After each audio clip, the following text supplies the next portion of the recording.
नमस्कार. आपण बघतोय की आपल्या भाषेमध्ये, आपल्या मातृभाषेमध्ये म्हणजे आपल्या माय मराठीमध्ये इतर कोणकोणत्या भाषांमधून शब्द आलेत आणि ते कोणकोणते आलेले आहेत.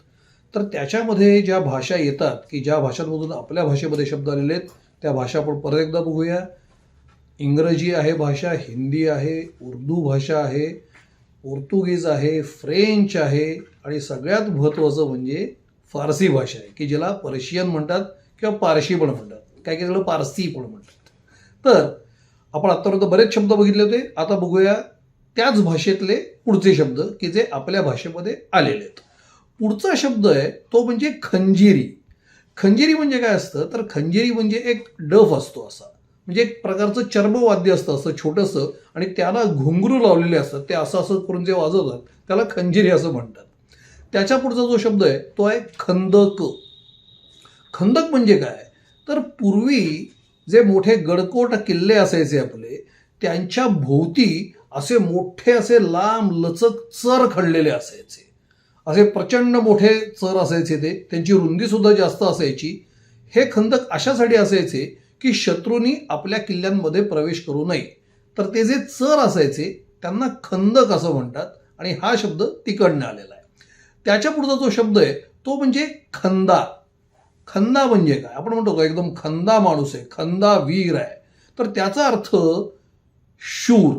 आणि अजून त्याचे दोन अर्थ आहेत, ते म्हणजे शहाणा किंवा ज्ञानी. खंदाचे हे सुद्धा दोन अर्थ आहेत. पुढचा शब्द आहे तो म्हणजे खच्ची. खच्ची म्हणजे साधारणपणे जर का सांगायचं झालं तर बडवलेला किंवा निर्वृषण केलेला.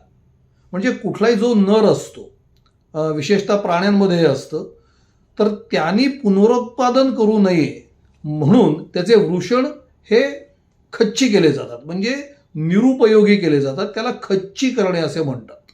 तर आपल्या इथे तो वाक्प्रचार पण आलेला आहे की खच्ची होणे, तो त्याच्यावरून आलेला आहे. तर हा शब्द तिकडचाच आहे. पुढचा जो शब्द आहे तो आहे खजिना आणि अर्थातच खजिनदार. हे दोन्ही शब्द तिकडनं आलेले आहेत. खजिना म्हणजे काय, तर तिजोरी किंवा कोश, आणि खजिनदार म्हणजे जो कोश सांभाळतो तो. तर हे दोन्ही शब्द तिकडचेच आहेत. पुढचा शब्द आहे तो म्हणजे खजील. खजील म्हणजे काय, तर असा लज्जित, शरमलेला किंवा ओशाळलेला. खजील हा शब्द तिकडनं इकडे आलेला आहे. पुढचा शब्द आहे, मला तो इतकी वर्ष अस्सल मराठमोळा वाटत होता, जे आपल्याच मातीतला वाटत होता, पण हा शब्द सुद्धा तिकडनं आलेला आहे. तो आहे खडाजंगी. खडाजंगी म्हणजे काय, तर चक्क युद्ध किंवा खूप जोरात झालेलं भांडण, पराकोटीचं भांडण, युद्ध, खडा जंगी हा शब्द तिकडनं आलेला आहे. पुढचा शब्द आहे खतम. म्हणजे हे समाप्त, सगळं संपलंय या अर्थी खतम शब्द तिकडचा आहे. त्याच्या पुढचा जो शब्द आहे तो म्हणजे खतरा, म्हणजे धोका किंवा भीती या अर्थाने हा शब्द वापरला जातो. खतरा शब्द तिकडचा आहे, म्हणूनच अर्थातच खतरनाक हाही शब्द तिकडनं आलेला आहे. पुढचा शब्द आहे तो म्हणजे खप्पा. खप्पा म्हणजे काय, तर नाराज किंवा रुष्ट, म्हणजे रुसलेला किंवा रुसलेली. खप्पा. आता खप्पावरनं अजून एक आपल्याला जोड शब्द माहिती की खप्पामर्जी. खप्पामर्जी म्हणजे काय, तर इतरायची. तर खप्पा आणि खप्पामर्जी तिकडनं आलेले आहेत. पुढचा शब्द आहे तो म्हणजे खबर, म्हणजे मराठीमध्ये वार्ता किंवा वृत्त, बातमी असा एक शब्द आहे, म्हणजे पटकन कळण्यासाठी. खबर शब्द तिकडनं आलेला आहे, म्हणूनच खबरदार हा शब्द सुद्धा तिकडनंच आलेला आहे. त्याचा अर्थ आहे सावध किंवा हुशार. खबर आणि खबरदार नंतर जो शब्द येतो तो आपोआपच कुठला येणार आहे, खबरदारी. खबरदारी म्हणजे सावधानता किंवा काळजी. याचा पुढचा जो शब्द आहे तो आहे खरबूज. खरबूज हे तुम्हाला माहिती आहे की एक फळ आहे, काकडीच्या जातीचं एक मोठं फळ असतं, गोड असतं, चविष्ट असतं, त्याच्यात पाण्याचं प्रमाण भरपूर असतं. खरबूज हा तिकडचा शब्द आहे. त्याच्या पुढचा जो शब्द आहे तो फार खराब आहे, म्हणजे अगदी मला उच्चार कसा करायचा असा मला संकोच वाटतोय, पण हरकत नाही. तो शब्द आहे खराब. खराब म्हणजे काय, तर वाईट किंवा बिघडलेला किंवा दुराचरणी, ज्याचं आचरण चांगलं नाहीये अशा माणसाला खराब असं म्हणतात. तर वाईट, बिघडलेला आणि दुराचरणी या तीनही अर्थांनी खराब हा शब्द आपल्या इथं वापरला जातो. तो तिकडनं आलेला आहे. पुढचा जो शब्द आहे तो म्हणजे खरीप. खरीप हा शब्द आपण सगळ्यांनी लहानपणी प्राथमिक शाळेत असतानाच हा भूगोलामध्ये ऐकलेला शब्द आहे. खरीप हा पिकांच्या संदर्भात वापरला जातो. अगदी नेमकं जर का सांगायचं झालं तर कार्तिक महिन्यातली जी पिकं आहेत त्यांना खरीप असं म्हणतात. खरीप आणि खरीप बरोबर आपण अजून एक शब्द ऐकलेला होता. तो कुठला, तो तुम्ही आठवून ठेवा. तो पुढच्या कुठल्या तरी भागामध्ये येईलच. दोन प्रकारची पिकं होती, खरीप आणि तो दुसरा. तो जो दुसरा कुठला जो शब्द आहे तोही तिकडनं झालेला आहे. तोपर्यंत आपण आता पुढच्या शब्दाकडे वळूया. पुढचा जो शब्द आहे तो म्हणजे खरेदी. खरेदी, खरेदीचा अर्थ सांगण्याची काही गरजच नाही, तुम्हाला सगळ्यांना माहिती आहे. पण तरी पण काही लोकांना वाटेल की मग मूळ मराठीतला त्याच्यासाठीचा शब्द कुठला आहे, तर तो आहे क्रय. क्रय म्हणजे खरेदी. खरेदी शब्द तिकडनं आलेला आहे. त्याच्या पुढचा आहे खर्च म्हणजे व्यय. खर्च आणि खरेदी हे तिकडचे शब्द आहेत. हे आपण दैनंदिन आयुष्यामध्ये वापरतो, सगळेजण वापरतात, तिकडचे शब्द आहेत. पुढचा शब्द आहे तो म्हणजे खलबतखाना. खलबतखाना हा शब्द सुद्धा तिकडचा आहे. अगदी थोडक्यात जर का सांगायचं झालं तर एकांताची खोली हा त्याचा खरा अर्थ आहे. म्हणजे खलबतखाना हा तिकडनं आलेला आहे. पुढचा शब्द आहे तो म्हणजे खलाशी. खलाशी म्हणजे काय, तर नावाडी किंवा नाखवा म्हणजे छोटीशी जी होडी असते ती चालवणारा माणूस, त्याला खलाशी असं म्हणलं जातं. त्याच्या जो पुढचा शब्द आहे तो आहे खलास. मगाशी आपण बघितला तो खतम. खतम आणि खलास हे समानार्थी शब्द आहेत. पण खलासमध्ये अजून एक थोडासा अर्थ येतो वेगळा, तो म्हणजे मुक्त. हा सुद्धा अर्थ त्याच्यात येतो. बाकी आपल्याला माहिती आहे की समाप्त त्याच्यातच येतो आणि खतम हा त्याचाच एक समानार्थी शब्द आहे. पुढचा जो शब्द आहे तो आहे खलिता. खलिता म्हणजे काय, तर थैली आणि पात्र याला सुद्धा खलिता हा एक वेगळा शब्द आहे, समानार्थीचा आहे तो. पुढचा शब्द आहे तो म्हणजे खातरजमा. खातरजमा म्हणजे काय, तर समाधान किंवा संशयाचं निराकरण, म्हणजे पूर्णपणे खात्री करून घ्यायची. खातरजमा म्हणजे नीट लक्षात घ्या, समाधान आणि संशयाचं निराकरण, निशंक होणं, याला खातरजमा असं म्हणतात. खातरजमावरनं आपोआपच पुढचा जो शब्द आहे तो आहे खात्री. खात्री म्हणजे काय, तर समाधान, विश्वास किंवा प्रत्यय म्हणजे खात्री. खात्रीनंतर आपोआपच कुठला येईल पुढचा, खात्री लायक म्हणजे विश्वसनीय. तर खातरजमा, खात्री, खात्री लायक हे सगळे तिकडचे शब्द आहेत. त्याच्या पुढचा शब्द आहे तो म्हणजे खानदान. हा शब्द आपण अनेक कथा, कादंबऱ्या, चित्रपट आणि नाटकं याच्यामधून वारंवार ऐकलेला आहे. हिंदी चित्रपटांमध्ये याचा खूप वापर केला जातो. खानदान, खानदान म्हणजे काय, तर घराणं. आणि मग त्याच्यावरच आपल्या इथं अजून एक निघाला शब्द, तो म्हणजे खानदानी. आम्ही खानदानी आहोत. म्हणजे अभिप्रेत काय आहे त्याच्यामध्ये, की आम्ही चांगल्या घराण्यातले लोक आहोत, आम्ही उच्च घराण्यातले लोक आहोत. त्याच्या पुढचा शब्द आहे तो म्हणजे खानेसुमारी. खानेसुमारी, खानेसुमारी म्हणजे काय, तर शिरगणती किंवा जनगणना. एखाद्या राज्यामध्ये किंवा एखाद्या प्रांतामध्ये, एखाद्या देशामध्ये किती लोक आहेत त्यांची संख्या मोजणे म्हणजे खानेसुमारी.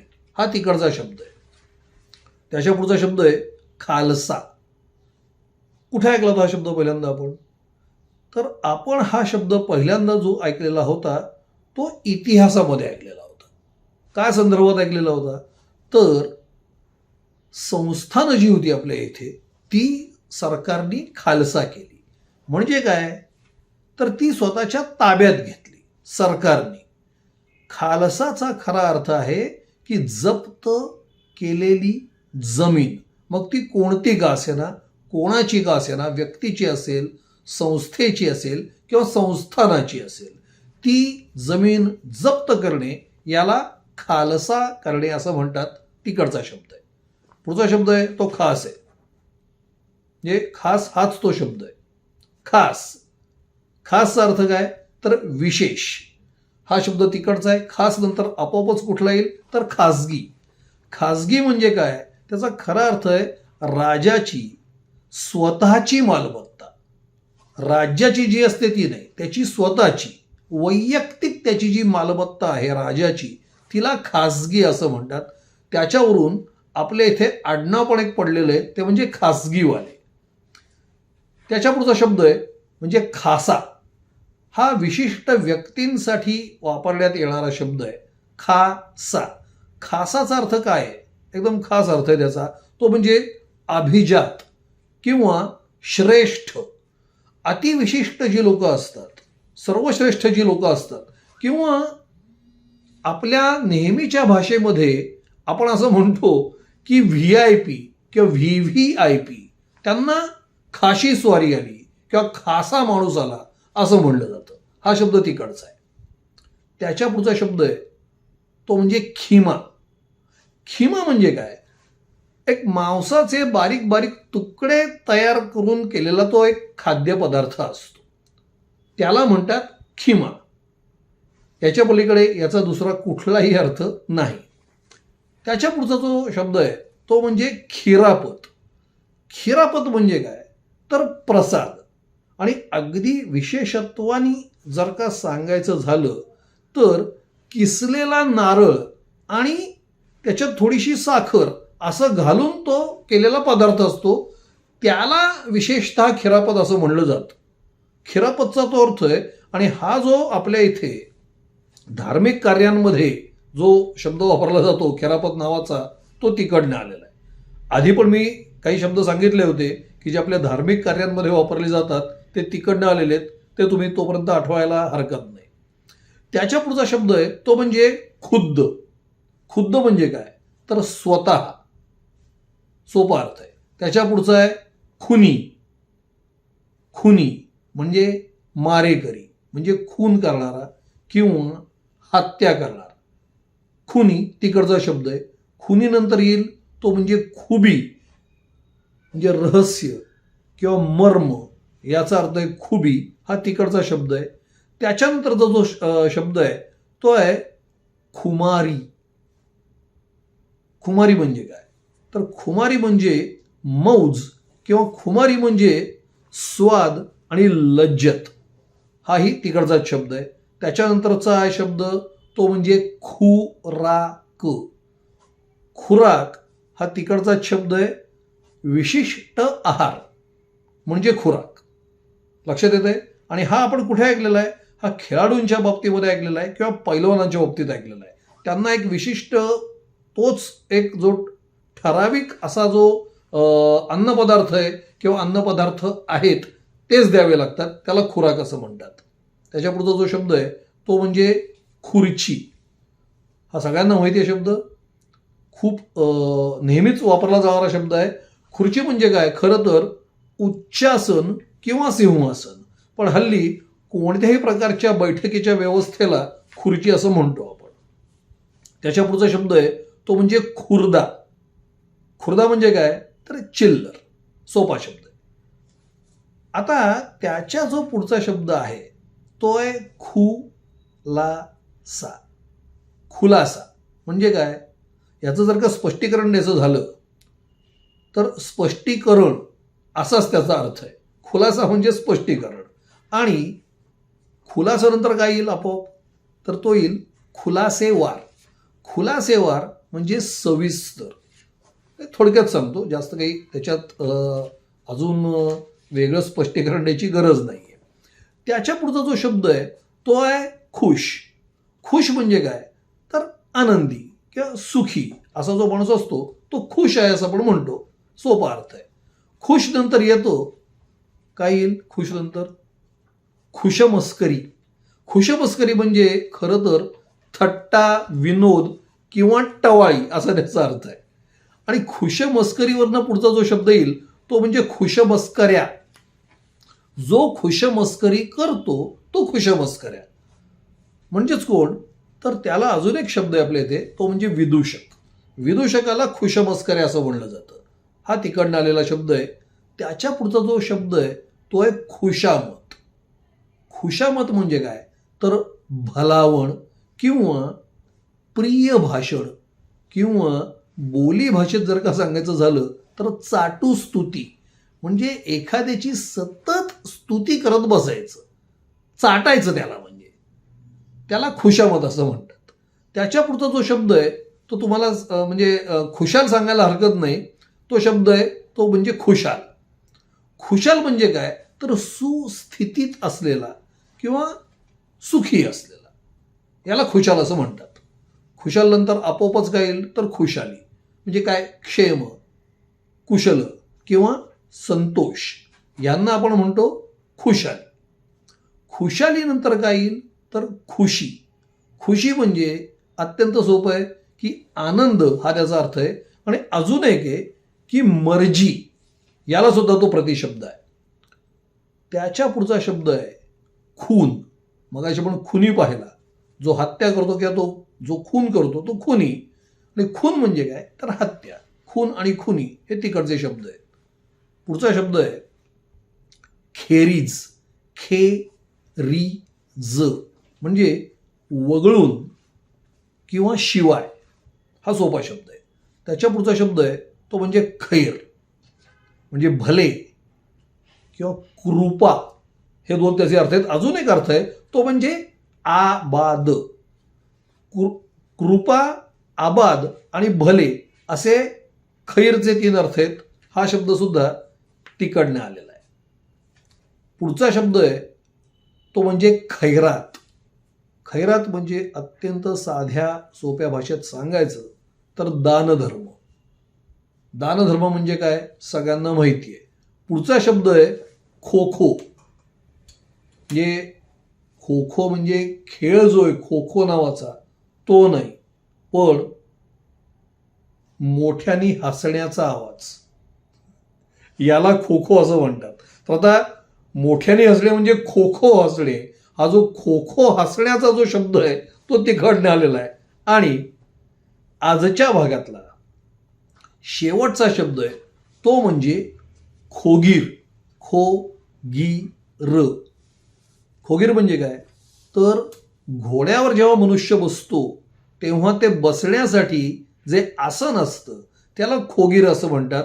त्याला प्रतिशब्द आहेत पलाण आणि जीन. जीन म्हणजे 2 जीन माहिती आहेत आपल्याला, एक घालायची आणि एक प्यायची. तर त्या नाही, इथं ते 2 अर्थ नाही आहेत. जीन म्हणजे ज्याच्यावर आपण बसतो ते आसन, घोड्यावर जेव्हा बसायचं असतं त्यावेळेला. तर आजच्या भागात आपण हे शब्द बघितले. तुम्हाला कसे वाटतात ते सांगा. तुमची जी काय टिप्पणी असेल ती खालती करा. आणि लवकरच भेटूया पुढच्या भागात. राम राम.